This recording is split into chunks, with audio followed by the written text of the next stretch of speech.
प्रिय विद्यार्थियों, मैं doctor Amjad Khan, associate professor in geography, government arts college Kota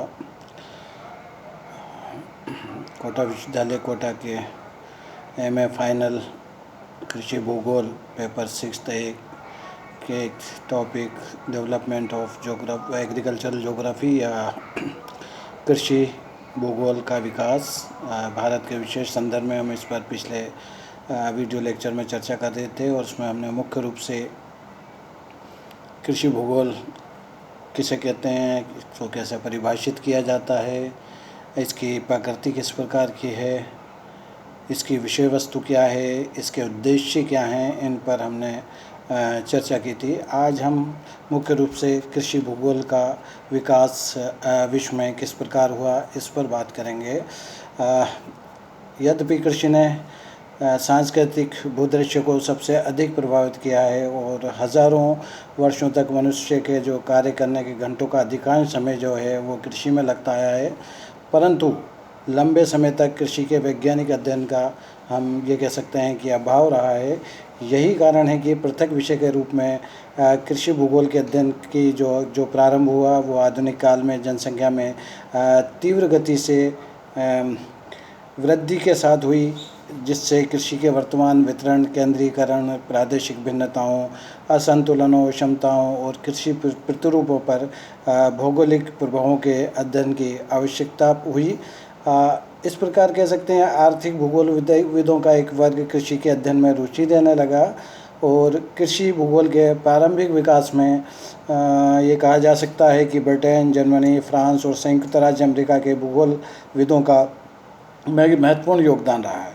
यद्यपि यूनान और रोम के स्ट्रैबोस, सीजर, प्लिनी आदि विद्वानों की कृतियों में गाल और जर्मेनिया की कृषि का पर्याप्त विवरण हमें मिलता है पढ़ने के लिए, परंतु भौगोलिक दृष्टि से अध्ययन ना तो पूर्ण है ये और ना ही व्यवस्थित है। विवरण हमें ज़रूर पढ़ने को मिलता है। मध्य युग में भी कृषि भूगोल के क्रमबद्ध अध्ययन का कोई सफल प्रयास नहीं किया जा सका। केवल 18वीं सदी के अंतिम चरण में ही क्षेत्र में कुछ महत्वपूर्ण उपलब्धि देखी जा सकी, जिसमें कहा जा सकता है कि इंग्लैंड के आर्थर यंग और जर्मनी के जैन श्वेंग ने प्रमुख योगदान किया। इन लोगों की अध्ययन विधि पर्यावरण निश्चयवाद से प्रभावित थी, जिसमें कृषि प्रक्रियाओं को प्रादेशिक भिन्नता में भौतिक पर्यावरण के प्रभाव के मूल्यांकन का इनके द्वारा प्रयास किया गया। 19वीं शताब्दी के अध्ययनों में प्रादेशिक उपागम पर बल दिया जाने के साथ साथ प्रतिमानों या मॉडल्स का उपयोग किया गया, जिसमें Alexander von Humboldt, von Thunen के नाम हम उल्लेखनीय रूप में ले सकते हैं। और वॉन थ्यूनेन का जो है वो प्रसिद्ध कृषि अवस्थिति सिद्धांत या एग्रीकल्चरल लोकेशन का जो थ्योरी है वो इस काल की महत्वपूर्ण उपलब्धि कही जा सकती है। 1883 में इनगेल ब्रेच ने उत्तरी अमेरिका के शतश प्रदेशों का विस्तृत विवरण दिया और कृषि भूगोल के क्षेत्र में सर्वाधिक जो विकास है वो 20वीं सदी में ही संभव हो पाया, जिसके कारण विषय को एक वैज्ञानिक आधार प्राप्त हो सका। इसमें हम कह सकते हैं क्रेजिमोवस्की के जो सुरुचिपूर्ण जो लेख थे 1911 में इन्हों के द्वारा लिखे गए कृषि भूगोल की वैज्ञानिक स्थिति, scientific position of agricultural geography, और वेबेल का 1933 के कृषि भूगोल की समस्याएं या प्रॉब्लम्स ऑफ एग्रीकल्चरल ज्योग्राफी ने इसमें प्रमुख भूमिका निभाई। आधुनिक पद्धति पर कृषि भूगोल के विकास का जो प्रारंभ है वो वर्तमान सदी के प्रथम चतुर्थांश या 1910 से 1920 के मध्य के काल को हम कह सकते हैं उसमें हुई, जिसमें क्षेत्र प्रेक्षणों एवं भौगोलिक मानचित्रण को महत्व दिया गया। इसकी पुष्टि अमेरिकी भूगोलवेत्ताओं के संगठन के अधिवेशनों में प्रस्तुत लेखों से की जा सकती है। इन लेखों में भूगोलविदों ने क्षेत्र कार्य की मदद से भौतिक पर्यावरण और कृषि के बीच संबंध निर्धारित करने का प्रयास किया है। युद्ध काल जो 1919 से 1939 के मध्य की बात हम कर सकते हैं। इस अवधि में भूगोलविदों का ध्यान कृषि अध्ययनों की ओर विशेष रूप से आकृष्ट हुआ, जिससे कृषि भूगोल के क्षेत्र में कई महत्वपूर्ण कृतियाँ जो हैं वो अस्तित्व में आई। इनमें ओई बेकर ने जो agricultural regions of North America 1926 में लिखा, जोनासन द्वारा एग्रीकल्चरल रीजन्स ऑफ यूरोप 1926 में, इसी तरह से C.F. जोन्स द्वारा agricultural regions of South America 1928 में, एस फॉल्केनबर्ग द्वारा जो एग्रीकल्चरल रीजन्स ऑफ एशिया जो है 1931 में, और ग्रिफिथ टेलर द्वारा एग्रीकल्चरल रीजन्स ऑफ ऑस्ट्रेलिया 1930 जो है ये इस क्षेत्र में कृषि भूगोल के क्षेत्र में किए गए प्रमुख कार्य थे। इससे कृषि के वितरण के प्रमुख विश्व प्रतिरूपों को निश्चित रूप से मदद मिली, जिससे कृषि भूमि उपयोग अध्ययन का एक प्रकार से मार्ग प्रशस्त हो सका। इसी के साथ साथ सर्वप्रथम C.F. जोन्स और डरवेंट विटेल्सी ने 1932 में विश्व स्तर पर कृषि भूमि उपयोग के वर्गीकरण का प्रयास किया, और इससे बाद में डरवेंट विटेल्सी ने संशोधित कर major agricultural regions of the earth 1936 में इस मानचित्र सहित इसका प्रकाशन कराया है, प्रकाशित किया। और कृषि भूगोल में इस बढ़ती रुचि के लिए जहां एक तरफ विश्व युद्ध के कारण उत्पन्न खाद्य संकट का योगदान रहा, वहीं दूसरी तरफ बढ़ते उपनिवेशन के कारण आदिम फसलों, जलवायु दशाओं एवं कृषि पद्धतियों के अध्ययन में लोगों की रुचि बढ़ी। इस बीच मुद्रा संकट ने कृषि वैज्ञानिकों को कृषि के व्यापारिक पहलू पर विचार करने को भी प्रेरित किया, और द्वितीय विश्व युद्ध के समय मुख्य रूप से 1939 और 1945 का जो काल है उसमें कृषि वैज्ञानिकों के चिंतन को प्रभावित करने में इस काल में बहुत महत्वपूर्ण भूमिका रही। इसमें हम कह सकते हैं L.D. स्टेम द्वारा ब्रिटेन का भूमि उपयोग सर्वेक्षण और त्रिवार्ता द्वारा अमेरिकन फार्म स्टेट का विवेचन इसी प्रेरणा के प्रतिफल हम कह सकते हैं। इसी के तहत अंतर्राष्ट्रीय भौगोलिक संघ IGU ने विश्व भूमि उपयोग सर्वेक्षण पर एक आयोग का गठन भी किया था। 1950 के पूर्व कृषि भूगोल के अध्ययनों में भौगोलिक निश्चयवाद, प्रादेशिक वितरण और कृषि प्रकारों पर बल दिया जाता था तथा उसकी अध्ययन विधि अधिक पारंपरिक थी। परंतु 1950 के बाद इसकी जो विशेष सामग्री, अध्ययन विधि और उपागम में वैज्ञानिक विश्लेषण को महत्व मिला, और मैकार्टी ने 1954 में, बुकानन ने 1959 में एवं रीड्स ने 1964 के लेखों में, जहां एक और कृषि भूगोल के प्रारंभिक अध्ययनों का समीक्षात्मक विवेचन प्रस्तुत किया, तो इन लोगों ने दूसरी ओर इसके प्रभावी विकास के आयामों का भी मार्ग प्रशस्त किया, ये हम कह सकते हैं।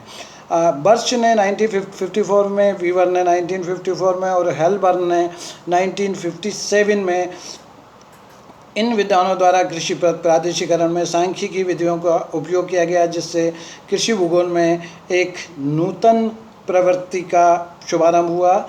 और इसी समय में कोपोक 1964 और 1971 में an agricultural atlas of England and Wales तथा an agricultural geography of Great Britain के नाम से, और कुछ कृषि अर्थशास्त्रियों के अंतर्राष्ट्रीय संगठन international association of agricultural economics 1969 द्वारा वर्ल्ड एटलस ऑफ एग्रीकल्चर का प्रकाशन कह सकते हैं कि एक बहुत बड़ी महत्वपूर्ण उपलब्धि रही है इस समय की। भूगोल में प्रादेशिक उपागम के स्थान पर सामान्य विषय वस्तुगत उपागम का महत्व बढ़ने लगा तथा निश्चयवादी दृष्टिकोण की अपेक्षा संभववादी और व्यवहारिक दृष्टिकोणों को प्रधानता मिलने लगी, और कृषि भूगोलवेत्ता अब जो है वो सूक्ष्म स्तरीय अध्ययनों, मुख्य रूप से माइक्रो लेवल जो स्टडीज़ हैं और जो प्रतिदर्श अध्ययन है, सैंपल स्टडीज़, इसी तरह से कृषि प्रकार की या टाइपोलॉजी, कृषि एवं पोषाहार, कृषि एवं जन स्वास्थ्य, कृषि एवं जीवन की गुणवत्ता, पारिस्थितिक कृषि, इसी प्रकार वहनीय कृषि, सस्टेनेबल एग्रीकल्चर आदि विषयों के अध्ययन पर अपना ध्यान मुख्य रूप से केंद्रित कर रहे हैं। 1964 में विश्व की कृषि प्रकारिकी के विश्लेषण हेतु अंतर्राष्ट्रीय भौगोलिक संघ ने इंटरनेशनल ज्योग्राफिकल यूनियन ने कोस्टोविस्की की अध्यक्षता में एक आयोग का गठन किया, और 1969 में D.B. ग्रिग ने विश्व की कृषि व्यवस्थाओं का अध्ययन किया। इस प्रकार काफ़ी कृषि भूगोल के विकास में हमें महत्वपूर्ण कार्य देखने को मिलता है विभिन्न विद्वानों या कृषि भूगोलवेत्ताओं द्वारा। इसी प्रकार बाद के वर्षों में लेस्ली साइमन ने 1970 और मॉर्गन एंड मंटो ने 1971, सिंह एवं डिल्लो द्वारा 1990 में और शफी द्वारा 2006 की पाठ्य पुस्तकों ने, जो इनकी एग्रीकल्चरल ज्योग्राफी पर या कृषि भूगोल पर पुस्तकें लिखी गई, कृषि भूगोल को लोकप्रिय बनाने में एक महत्वपूर्ण योगदान दिया था, ऐसा कहा जा सकता है। गणितीय प्रतिमानों या मॉडल्स की अगर हम बात करें तो इनकी उपलब्धता तथा वर्तमान में जो कंप्यूटर की सुविधाएं, मुख्य रूप से GIS, रिमोट सेंसिंग आदि के कारण आज कृषि भूगोलवेत्ता विपुल मात्रा में आंकड़ों का परिशोधन और निर्वचन करने में सक्षम है, जिससे नई संकल्पनाओं के विकास का मार्ग प्रशस्त हुआ है। ब्रजभूषण सिंह, जो एक जिनकी पुस्तक कृषि भूगोल के नाम से है और बहुत महत्वपूर्ण पुस्तक है, उन्होंने 1981 में कृषि भूगोल के विकास की 3 अवस्थाएं बताईं। प्रथम अवस्था उन्होंने कहा कि वो 1950 से पूर्व की स्थिति थी। इसके अंतर्गत कृषि भूगोल में प्रादेशिक विवरणों और प्रादेशिकरण की प्रधानता रही, जिसमें आगमनिक इंडक्टिव विधियों का या इंडक्टिव मेथड्स का उपयोग किया गया। दूसरी अवस्था उन्होंने बताई, द्वितीय अवस्था 1950 से 60 के मध्य की।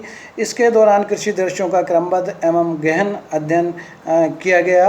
और तीसरी अवस्था उन्होंने बताई 1960 के बाद में जो विकास हुआ कृषि भूगोल का, और इसमें इनका विचार था कि इसे कृषि भूगोल का स्वर्णिम काल भी हम कह सकते हैं, ऐसा ब्रजभूषण सिंह या प्रोफेसर BB सिंह का मानना था। इसके अंतर्गत सैद्धांतिक एवं विधि तंत्रीय मैथोडोलॉजिकल जो आधार सुदृढ़ हुए वो बहुत महत्वपूर्ण थे। और साथ ही साथ ये कहा जा सकता है कि इसी काल में, जो कि हमने 1960 के बाद की स्थिति का बात की है, वो भूगोल के क्षेत्र में महत्वपूर्ण विकास की, तो उसमें मानचित्रीय और सांख्यिकी परिशुद्धि को बहुत ही महत्वपूर्ण रूप से महत्व दिया गया। ये बहुत महत्वपूर्ण विकास था कृषि भूगोल का इस काल में, ये कहा जा सकता है। नेक्स्ट वीडियो लेक्चर में हम इसको कंटिन्यू करेंगे।